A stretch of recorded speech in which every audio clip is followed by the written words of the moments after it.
जय Hind everyone. Shri Ram public school के online class में आपका स्वागत है।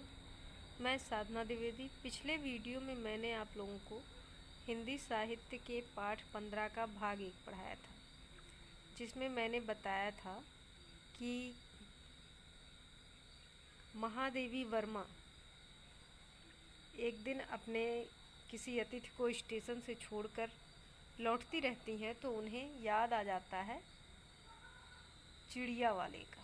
तो वो चिड़िया वाले के पास जाती हैं और फिर वहाँ चिड़िया वाला उन्हें 2 मोर के बच्चे देता है, एक मोर और एक मोरनी।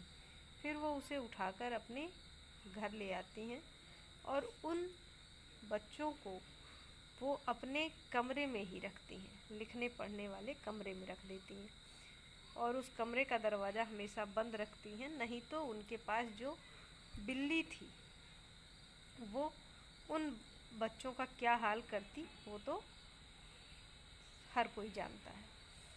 तो चिड़िया को वो अपने कमरे में ही रखती थी उन मोर के बच्चों को। मोर के बच्चे दिन भर उसी कमरे में इधर उधर घूमते टहलते कूदते फांदते, जैसे कभी मेज़ के ऊपर तो कभी मेज़ के नीचे, कभी कुर्सी के ऊपर तो कभी महादेवी वर्मा के ऊपर। वो कहीं भी किसी भी समय आते जाते रहते थे और रात को जो कागज़ों की रद्दी की टोकरी थी उसमें वो बैठ जाते थे। उसी को उन्होंने अपना घर बना लिया था। तो इतना मैंने आप लोगों को पिछले वीडियो में बताया था। आज मैं आप लोगों को इसके आगे की कहानी बताती हूँ।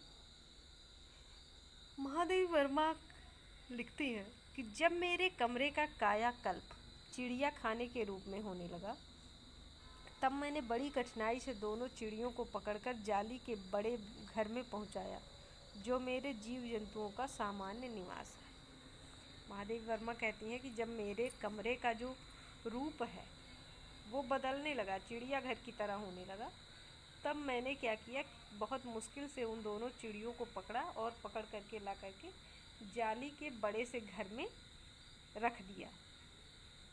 उस जाली के बड़े घर में जहाँ बहुत सारे जीव जंतु रहते हैं जो मैंने पाला है। ठीक है, महादेवी वर्मा जो थी वो बहुत सारे जीव जंतुओं को पाली थी, बहुत सारे जीव जंतुओं को रखी थी। विभिन्न प्रकार के जीव जंतुओं को पालने का शौक था उन्हें। दोनों नवागंतुकों ने पहले से रहने वालों में वैसा ही कुतूहल जगाया जैसा नववधू के आगमन पर परिवार में स्वाभाविक है। लेखिका कहती हैं कि जो दोनों नए आगंतुक थे, नए आए हुए थे, उन दोनों ने ऐसा उत्सुकता जगाया उन लोगों के मन में, जो लोग पहले वहाँ रह रहे थे, कि जैसे लग रहा हो कोई नई बहू का आगमन हुआ हो परिवार में। तो सब लोग उत्सुक होते हैं, उसी तरीके से सब उत्सुक थे। लक्का कबूतर नाचना छोड़कर दौड़ पड़े और उनके चारों ओर घूम घूम कर गुटरगू की रागनी अलापने लगे। जो कबूतर थे उनका नाम था लक्का। तो लक्का कबूतर जो था वो क्या किया, दौड़ पड़ा मोर के बच्चों को देखकर और फिर उनके चारों ओर घूम घूम कर गुटरगू करने लगा। बड़े खरगोश सभ्य सभासदों के समान क्रम से बैठकर गंभीर भाव से उनका निरीक्षण करने लगे। महादेवी वर्मा ने कबूतर भी पाले थे और खरगोश भी पाले थे। तो जो खरगोश थे वो क्या कर रहे थे कि जैसे लग रहा था बहुत बड़े सभ्य सभासद हैं कि आराम से वो एक क्रम एक लाइन से बैठ गए और बैठ करके बड़े गंभीर भाव से, बड़े ध्यान से उनका निरीक्षण करने लगे। ऊन की गेंद जैसे छोटे खरगोश उनके चारों ओर उछल कूद मचाने लगे। खरगोश तो आप लोगों ने देखा ही होगा कैसे होते हैं, छोटे छोटे होते हैं, वाइट मतलब एकदम सफ़ेद होते हैं या तो फिर काले होते हैं। तो वो जैसे लग रहे थे कैसे, ऊन जैसे, ऊन की गेंद की तरह लग रहे थे। तो वो जो ऊन के गेंद जैसे खरगोश थे वो जो मोर के बच्चे थे उनके चारों तरफ उछल कूद मचाने लगते हैं। तोते जो थे वो मानो भली भांति देखने के लिए एक आंख बंद करके उनका परीक्षण करने लगे। तोते भी पाल रखे थे महादेवी वर्मा ने, तो तोते भी क्या कर रहे थे कि एक आंख बंद किए थे और एक आंख से उन्हें देख रहे थे। जैसे लग रहा हो कितना ज़्यादा परीक्षण करने का काम कर रहे हैं। उस दिन मेरे चिड़ियाघर में मानो भूचाल आ गया। लेखिका कहती है कि जैसे मैंने उन दोनों चिड़ियों को चिड़ियाघर में रखा, जैसे लग रहा था कि मेरे चिड़ियाघर में भूचाल आ गया है, भूकंप आ गया है। धीरे धीरे दोनों मोर के बच्चे बढ़ने लगे। धीरे धीरे जो मोर के बच्चे थे वो आगे बढ़ने लगे। उनका कायाकल्प वैसा ही क्रमशः और रंगमय था जैसा इल्ली से तितली का बनना। लेखिका कहती है कि उनका जो शरीर था, शरीर की बनावट थी, वो धीरे धीरे रंगमय हो रहा था। तो जैसे इल्ली से तितली बनती है। मोर के सिर की कलगी और सघन ऊंची तथा चमकीली हो गई। मोर के सिर पे जो कलगी होती है वो और सघन हो गई थी और ऊंची हो गई थी और चमकने वाली हो गई थी, चमकीली हो गई थी। चोंच अधिक बंकिम और पैनी हो गई थी। चोंच जो थी वो थोड़ी लंबी और पैनी यानी बहुत तेज हो गई थी। गोल आँखों में इंद्रनी की नीलाभ द्युत छलकने लगी थी और आँखें जो गोल गोल आँखें थीं उनमें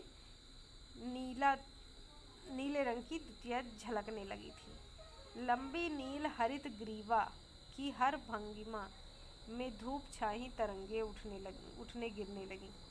मतलब उनकी कभी भी आप मोर को देखो तो मोर की गर्दन जो होती है वो नीले रंग की होती है, नीले और हरे में। एकदम नीला भी नहीं होता ना एकदम हरा होता है, मिक्स करके होता है। तो उसमें जैसे लगता है धूप छां की तरंग उठ रही है। दक्षिण वाम दोनों पंखों में सलेटी और सफ़ेद आलेखन स्पष्ट होने लगे। वो दोनों तरफ जो पंख थे उस मोर के वो भी रंगमय हो गए थे, सफ़ेद और स्लेटी में उसमें आलेखन बन चुके थे। पूंछ लंबी हुई और उसके पंखों पर चंद्रिकाओं के इंद्रधनुषी रंग उद्दीप्त हो उठे। और मोर के जो पंख होते हैं वो भी लंबे हो गए, उसकी पूंछ भी लंबी हो गई और उनके जो पंख पे चंद्रिका बनी होती वो भी बन गई और इंद्रधनुष के रंग जैसे जो विभिन्न प्रकार के रंग होते हैं वो भी उभरने लगे थे। रंग रहित पैरों को गर्वीली गति ने एक नई गरिमा से रंजित कर दिया और जो रंग रहित पैर थे वो भी गतिमान हो गए थे, बहुत ज़्यादा मतलब तेज दौड़ने लगे थे। वो भी बड़े हो गए थे, उनका भी विकास हो गया था। उसका गर्दन ऊंची कर देखना। मोर जो था वो जब कभी भी आप देखोगे मोर को तो जब उसे देखना होता है तो वो कैसे गर्दन ऊंची करके देखता है इधर उधर। विशेष भंगिमा के साथ उसे नीची कर दाना चुगना और फिर दाना चुनना होता है तो वो अजीब सा मतलब अलग तरीके से अलग मुद्रा में करके उसके बाद वो नीचे करता है गर्दन को और दाना चुगता है। फिर पानी पीना, टेढ़ी कर शब्द सुनना। अगर कोई कुछ सुनना है तो कैसे वो अपनी गर्दन को टेढ़ी करके सुनता है। आदि क्रियाओं में जो सुकुमारता और सौंदर्य था उसका अनुभव देख कर ही किया जा सकता है। लेखिका कहती है कि जो इतनी सुंदरता थी उसके अंदर उसका अनुभव तो केवल उसको देख कर ही किया जा सकता है। गति का चित्र नहीं आंका जा सकता, मतलब चलना, गति मीन्स होता है चाल, तो चाल का चित्र नहीं आंका जा सकता है। मोरनी का विकास मोर के समान चमत्कारिक तो नहीं हुआ। मोरनी जो होती है उतनी सुंदर नहीं होती है मोर जैसी, तो इसलिए लेखिका कहती हैं कि जो मोरनी थी उसका विकास तो उतना चमत्कारिक नहीं हुआ, लेकिन अपनी लंबी धूप छाई गर्दन, हवा में चंचल कलगी, पंखों की श्याम श्वेत पत्र लेखा, मंथर गति आदि से वह भी मोर की उपयुक्त सहचारिणी होने का प्रमाण देने लगी। तो मोरनी का विकास जो था वो मोर की तरह तो नहीं हुआ, लेकिन फिर भी उसकी भी जो गर्दन थी वो लंबी धूप छाई जैसी ही हुई हवा में जो कालनी थी वो चंचल हिलने लगी इधर उधर। पंखों की जो श्याम श्वेत पत्र लेखा थी, हाँ, उनकी जो पंख होती है वो छोटे होते हैं, तो वो पत्र लिखने वाले जो पहले लोग थे ऋषि मुनि, तो वो पत्र लिखते थे पूंछ से, पंख से ही लिखते थे चिड़ियों के। तो वही कह रही, पत्र लेखा मंथर गति मतलब धीमी चाल आदि से वह भी मोर की उपयुक्त सहचारिणी होने का प्रमाण दे रही थी। आदि के कारण ही वह भी अपने मोर के साथ रहने वाले का प्रमाण अपना दे रही थी कि मैं मोर की सहचारिणी हूँ। नीलाभ ग्रीवा के कारण मोर का नाम रखा गया नीलकंठ, और उसकी छाया के समान रहने के कारण मोरनी का नामकरण हुआ राधा। मोर जो था उसकी गर्दन जो थी वो नीले रंग की थी, तो नीले रंग की गर्दन होने के कारण उसका नाम नीलकंठ रख दिया गया, और छाया की तरह उसके साथ हमेशा रहने के कारण मोरनी का नाम राधा रख दिया गया। मुझे स्वयं ज्ञात नहीं कि कब नीलकंठ ने अपने आप को चिड़ियाघर के निवासी जीव जंतुओं का सेनापति और संरक्षक नियुक्त कर लिया। जो मोर था, लेखिका कहती है कि मुझे नहीं ज्ञात हुआ कि उसने कब चिड़ियाघर के सभी निवासी जो जीव जंतु थे उनका सेनापति अपने आप को नियुक्त कर लिया और संरक्षक नियुक्त कर लिया। सवेरे ही वह क्या करता था कि सब खरगोश कबूतर आदि की सेना एकत्र कर उस ओर ले जाता जहाँ दाना दिया जाता है, और घूम घूम कर मानो सबकी रखवाली करता रहता। मोर प्रतिदिन क्या करता था कि सवेरे उठता था और सभी जानवरों को के साथ, सभी जीव जंतुओं के साथ क्या करता था, उस तरफ चला जाता था जहाँ पर दाना मिलता था, और घूम घूम कर उन सब की रखवाली करता रहता था। किसी ने कुछ गड़बड़ की और वह अपने तीखे चंच प्रहार से उसे दंड देने दौड़ा। अगर कोई भी जीव जंतु कुछ भी गड़बड़ी करते थे तो मोर जो था वो उन्हें दंड देता था अपने चंच प्रहार यानी चोंच से। खरगोश के छोटे बच्चों को वह चोंच से उनके कान पकड़कर ऊपर उठा लेता था, और जब तक वे आर्त क्रंदन न करने लगते उन्हें अधर में लटकाए रहता। खरगोश के जो छोटे छोटे बच्चे थे वो ज़्यादा इधर उधर दौड़ते कूदते रहते थे, वो तो बात मानने वाले नहीं थे। तो क्या करता था मोर कि उन्हें उनके कान पकड़कर उठा लेता था ऊपर, और जब तक वो चिल्लाने न लगते उन्हें बीच में लटकाए रखता था। कभी कभी उसकी पैनी चोंच से खरगोश के बच्चों का कर्णवेध संस्कार हो जाता था। कभी कभी ऐसा होता था कि जो मोर था उसकी चोंच जो थी वो बहुत पैनी थी, बहुत तेज थी, तो बच्चों का कान पकड़ने के कारण कभी कभी वो उनका कान छेद उठता था। पर वे फिर कभी उसे क्रोधित होने का अवसर न देते, लेकिन कभी भी फिर उसे वो क्रोधित नहीं करते थे। दंड विधान के समान ही उन जीव जंतुओं के प्रति उसका प्रेम भी असाधारण था। जैसे वो दंड सबको देता था उसी तरीके से वो सभी जीव जंतुओं को प्रेम भी बहुत करता था। प्रायः वह मिट्टी में पंख फैलाकर बैठ जाता। अक्सर क्या करता था, वो मिट्टी में बैठ जाता था, अपना पंख फैला लेता था। वे सब उसकी लंबी पूंछ और सघन पंखों में छुआ छुआवल सा खेलते रहते थे, और जो और छोटे छोटे जीव जंतु थे वो क्या करते थे, उसके जो लंबी पूंछ थी और उसमें सघन पंख थे, घने पंख थे, उनमें वो इधर उधर लुका छिपी का खेल खेलते रहते थे और छुआ छुआवल भी खेलते रहते थे, मतलब विभिन्न प्रकार के खेल खेलते रहते थे। ऐसी ही किसी स्थिति में एक सांप जाली के भीतर पहुंच गया। पता नहीं कैसे क्या हुआ कि एक दिन एक सांप जो है वो जाली के भीतर चला जाता है। सब जीव जंतु भागकर इधर उधर छिप गए। जितने भी उस जाली में जीव जंतु थे वो सब भाग गए, इधर उधर छिप गए भाग करके। केवल एक शिशु खरगोश सांप की पकड़ में आ गया। एक छोटा सा खरगोश का बच्चा जो था वो सांप की पकड़ में आ जाता है। निगलने के प्रयास में सांप ने उसका आधा पिछला शरीर तो मुंह में दबा रखा था। शेष आधा जो बाहर था उससे ची ची का स्वर भी इतना तीव्र नहीं निकल सकता था कि किसी को स्पष्ट सुनाई दे सके। जो सांप होते हैं वो छोटे छोटे खरगोशों को निगल जाते हैं, तो जो सांप था वो उस छोटे से खरगोश के बच्चे को पीछे से पकड़ लिया था। उसका आधा शरीर उसके मुंह में था और जो शेष बाहर शरीर था उसका, उससे वो बोल भी नहीं पा रहा था। इतना आवाज़ उसकी नहीं निकल रही थी कि सबको सुनाई पड़े। नीलकंठ जो था वो दूर ऊपर झूले में सो रहा था। नीलकंठ जो था वो ऊपर जाकर झूले में अपने सो रहा था। उसी के चौकन्ने कानों ने उस मंद स्वर की व्यथा पहचानी और वह पूंछ पंख समेट कर सर से एक झपट्टे में नीचे आ गया।